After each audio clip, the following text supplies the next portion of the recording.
Ganesha is my favorite deity. I'm going to share something with you. I went to the Silk Road Festival in Washington, D.C. with my new wife and daughters, and there was a man there carving Ganesha, and it was beautiful. You don't have to believe literally in an elephant-headed god to believe that that is a very, very powerful symbol. The absolute, the divine, God, if you will, is really too big for us to be able to conceptualize. Human beings have come up with these forms and divine images that we can direct our attention to and direct our love to. Well-being is about a lot more than just being physically well. It's also about being emotionally well and spiritually well. There are many different tools and practices that we can draw upon to cultivate that wellness on all those levels, physically, mentally, emotionally, and spiritually. Then when I went to this ecstatic chant weekend, all of a sudden, I found myself in a room with 500 people chanting Hare Krishna with Krishna Das, an American chant leader. And we were chanting the mantra. Krishna, Krishna! Hare Rama, Hare Rama, Rama Rama, Hare Hare. And suddenly something happened to me that I can't explain in words. Everything is energy. Your body, your thoughts, and every spiritual resonance that exists in and around you is a vibrating wave of light.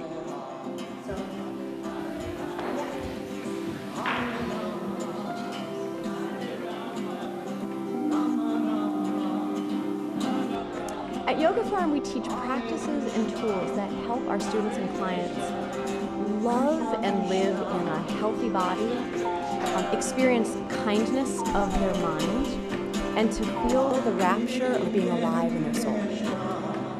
And along the way, our students cultivate the garden of their life. I'm an acupuncturist specializing in NATE, and Ujjapad's allergy elimination technique. Acupuncture has been used for thousands of years for the treatment of just about anything. It is a great passion of mine to share with others the practice of sacred chant, also known as ecstatic chant, because it brings on a sense of joy and euphoria for those who practice it.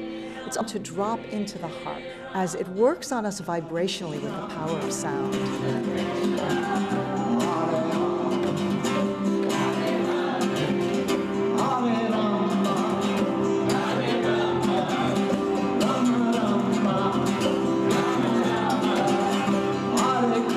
Love your body. Take control of your time, steward your finances, tune into your intuition, balance your mind, and calm your emotions. Teaching Ithaca Wellness. To be well. Wow, that's a big question. It's a lot more than just the absence of being sick. It's a sense of thriving. It's a sense of feeling grateful to be alive, being connected. Even when there are changes going on in the body, not feeling so strong or feeling more tired or having its aches and pains, it's a sense of being plugged into the big This practice of chanting, especially when we're practicing in ancient languages like Sanskrit and ancient Hebrew or Aramaic or ancient Arabic, any of those root languages, those are vibrational languages and they have a powerful effect on the nervous system and on the energy body. There is a vibrational effect on the subtle body just from those particular sounds of the mantras. They have a calming effect on the nervous system and open the different chakra points that run along the central channel of the spine. There's a whole science that has to do with sound healing, the science of vibration. And in the yoga tradition, that's known as Nada Yoga, the yoga of sound. So there's Nada Yoga, the yoga of sound, and Bhakti Yoga, the yoga of devotion. When most people think of yoga, they think of stretches on a mat. But yoga is actually much, much, much more than that. Mind, body, and emotions are all connected. When we bring a sense of euphoria to the heart, people have experienced a sense of healing. Places where energy is stuck in them, where we're holding on to trauma, can get lodged in different areas of the physical body and create energetic blockages. And that can be cleared out through the use of sound. What I'd like to say is that some people might have concerns that it would be inappropriate or wrong for them to participate in a Kirtan, chanting divine names from another tradition, or that you have to believe in a particular deity if they're committed and dedicated to a different path. No one has to believe literally in a particular deity. What these names are basic human qualities. Qualities like strength, qualities like compassion and wisdom and knowledge. All of those things are what we're invoking when we invoke these different names. We're using the name as a vehicle to awaken those qualities within us. So we're really not praying to anything or honoring anything that doesn't already exist within us.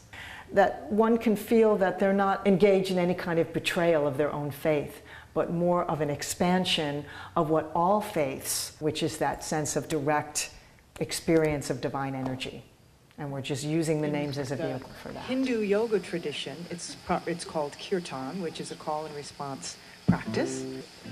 You don't have to believe in any particular deities, really using the name as a portal in to that which is actually unnameable.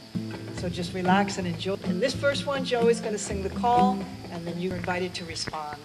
Hari Om is the way that we greet one another in the yogic world. It's a greeting to say hello, welcome, I recognize the divine in you.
As far as spiritual practices go, there are some practices that focus more on the mind, on stilling the mind and creating a sense of calm, focusing on the breath. That brings the mind into a point of stillness, which also creates positive and balancing effects on the nervous system. There are also practices that focus on the heart, that allow us to drop out of the busy, chattering mind and drop into the spaciousness of the heart, the reservoir of love and peace and bliss that exists within every human heart.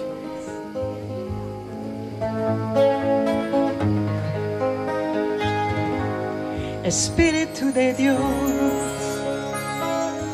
llena mi vida, llena mi alma con tu poder. Espíritu de Dios, llena mi vida, llena mi alma con tu poder.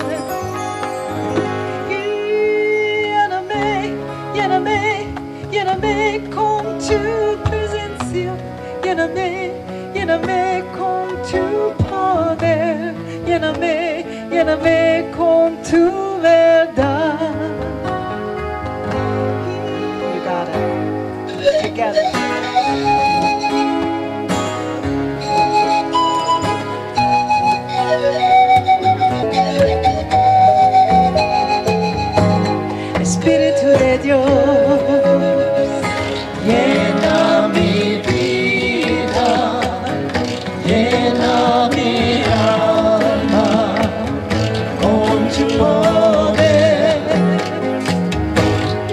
Espíritu de Dios,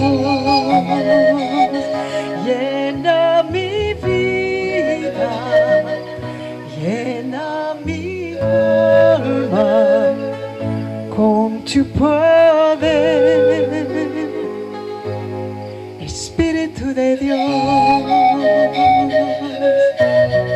Espíritu de Dios, Espíritu de Dios.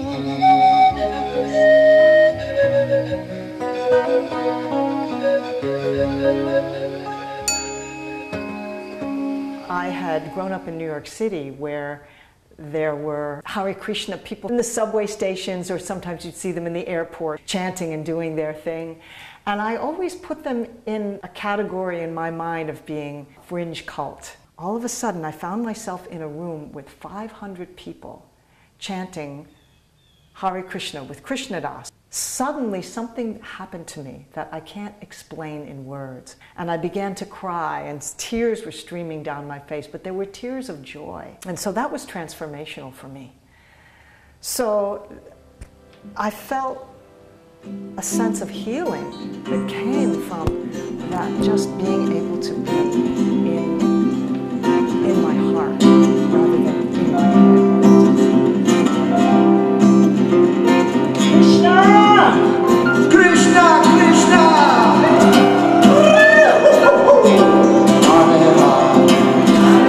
Rama, Rama Rama, Rama Rama, Hare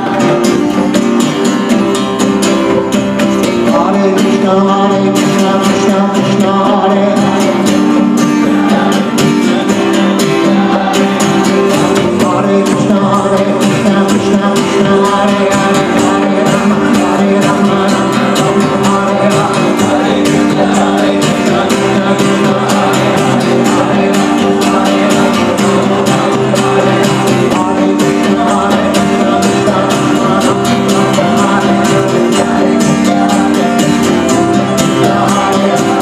Hare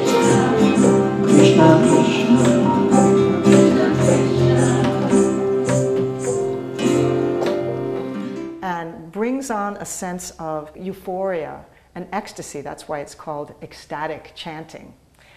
And that in the Hindu yogic tradition is referred to as the bhav, or a mood of love. And there's a story about a 16th century saint named Tulsi Das.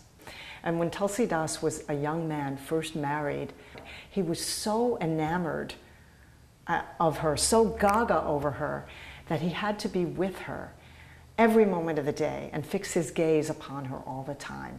And one day she decided that she needed to go visit her parents who lived in another town, and that was going to be a full day's journey. So she said goodbye in the morning to Tulsi Das and set off on her journey. And within a few hours, Tulsi Das was just beside himself with grief, like he couldn't stand to be apart from his beloved. So by the end of the day, he showed up at her parents' house.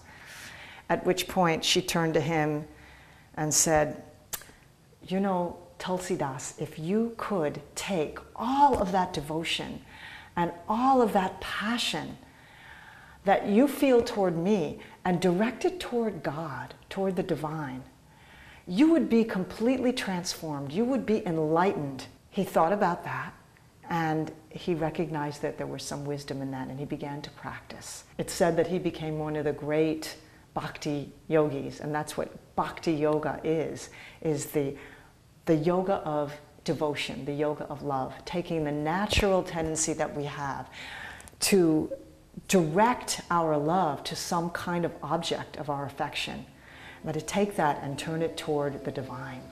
Engrossed is the bee of my mind on the blue lotus feet of our Divine Mother. Divine Mother, our Divine Mother. Divine Mother, our Divine Mother. Engrossed is the bee of my mind on the blue lotus feet of our Divine Mother. Divine Mother, our Divine Mother. Divine Mother, our Divine Mother. Kali Durga Namo Namah. Kali Durga Namo Namah. Saraswati Namo Namah. Saraswati Namo Namah.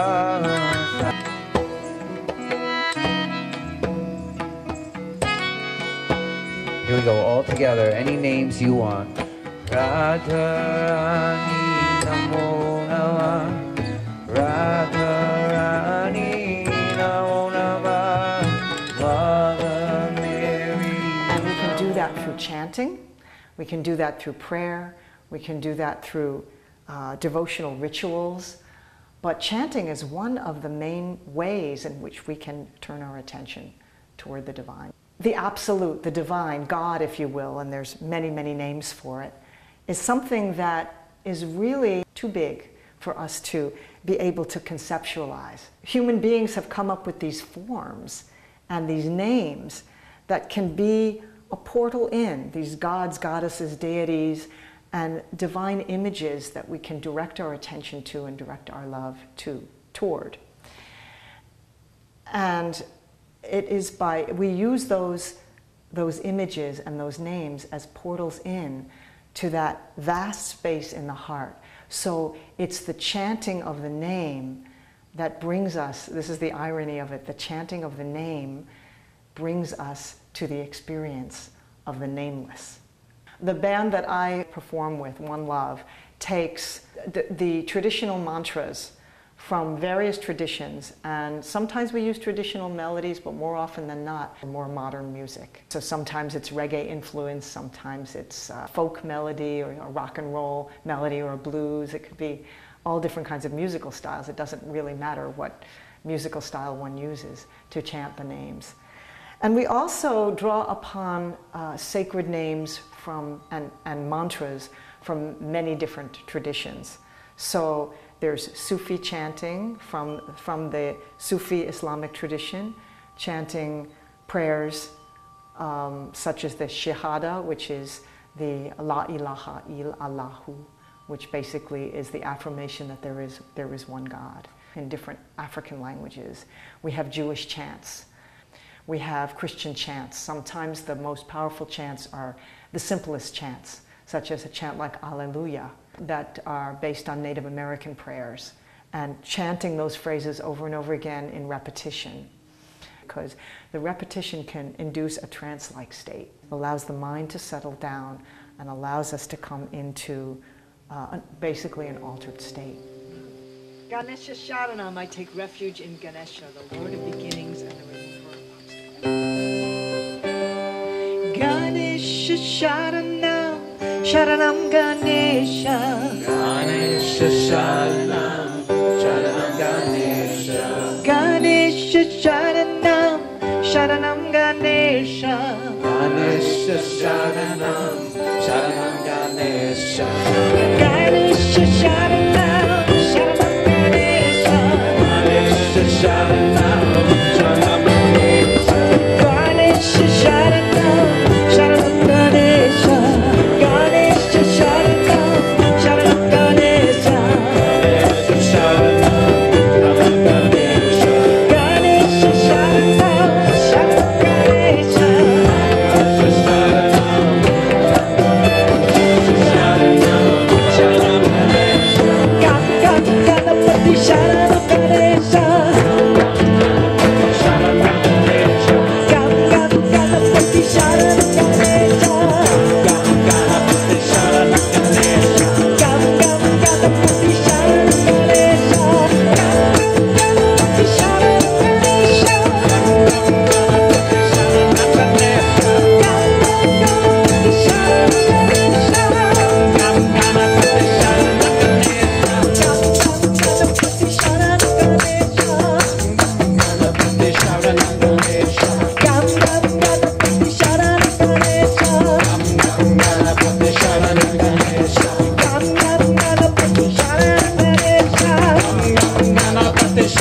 Ganesha.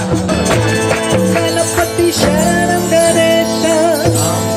Ganapati Sharanam Ganesha.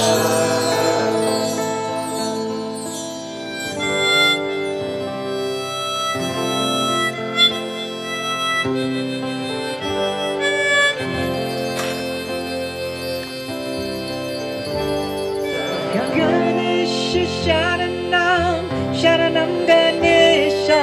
Ganesha Sharanam, Sharanam Ganesha. Ganesha Sharanam, Sharanam Ganesha.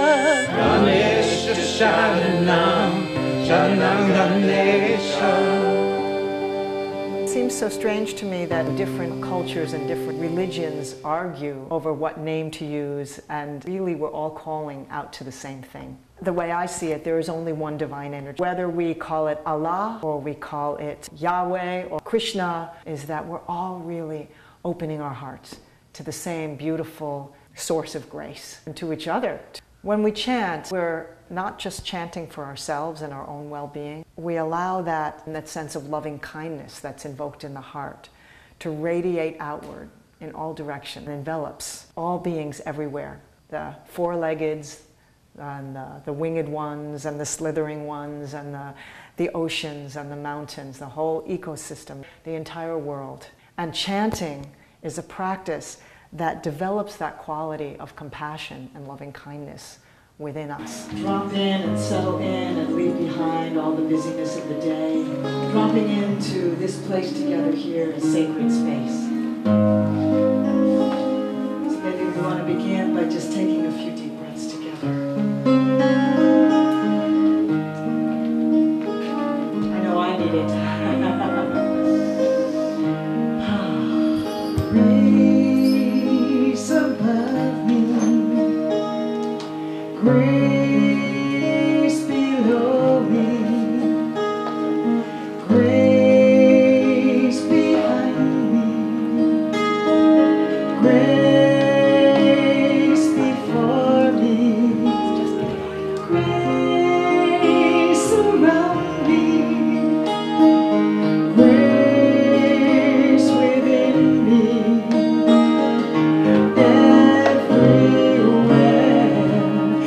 Is grace. Peace. Peace above me. Peace below me. Peace behind me. Peace before me. Peace around me, peace within me, everywhere there is peace. Light above me,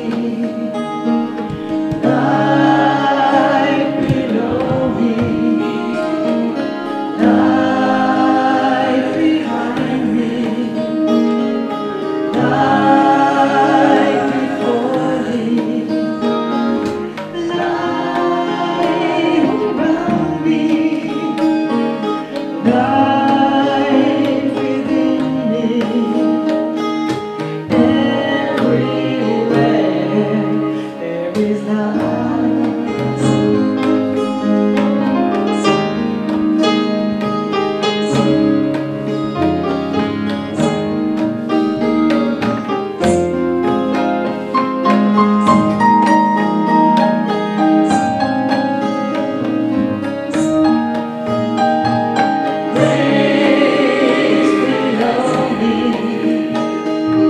Grace behind me,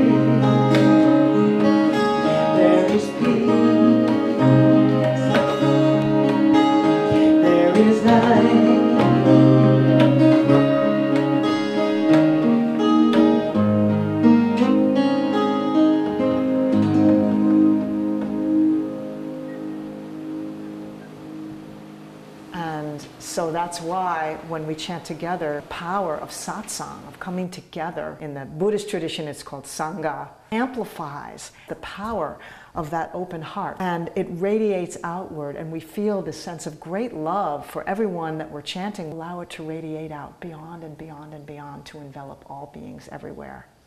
There's a poem by Rumi that says, there are hundreds of ways to kneel and kiss the ground. We spend so much time being in our heads, especially in Western society. And dropping into the heart is such a healing and powerful practice. Voices and hearts come to sing together.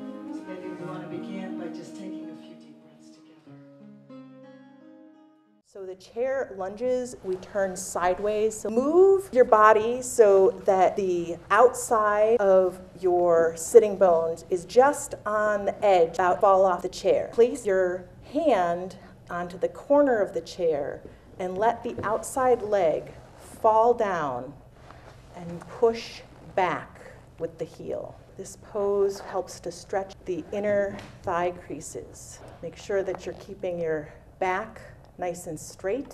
It's nice if you have a chair where your front foot can be flat and your knee at a 90-degree angle. Hold that for a few breaths. Lift it back in front of you, and then you can turn your body to the other side.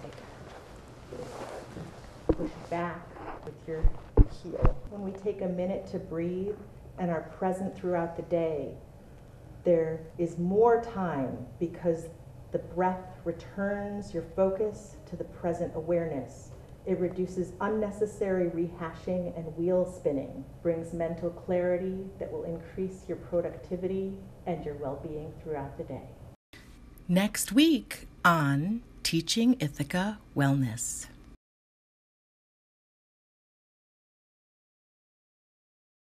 Yeah, so, yeah.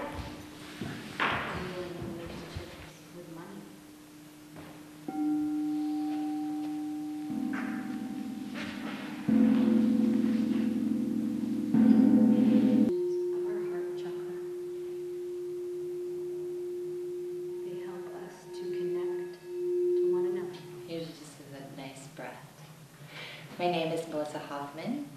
I currently am the director of the Foundation of Light. I believe wellness means something different for every individual. And for me, wellness is a complete approach to my physical, my spiritual, and my astral body. An intertwining of the three, and it's a practice.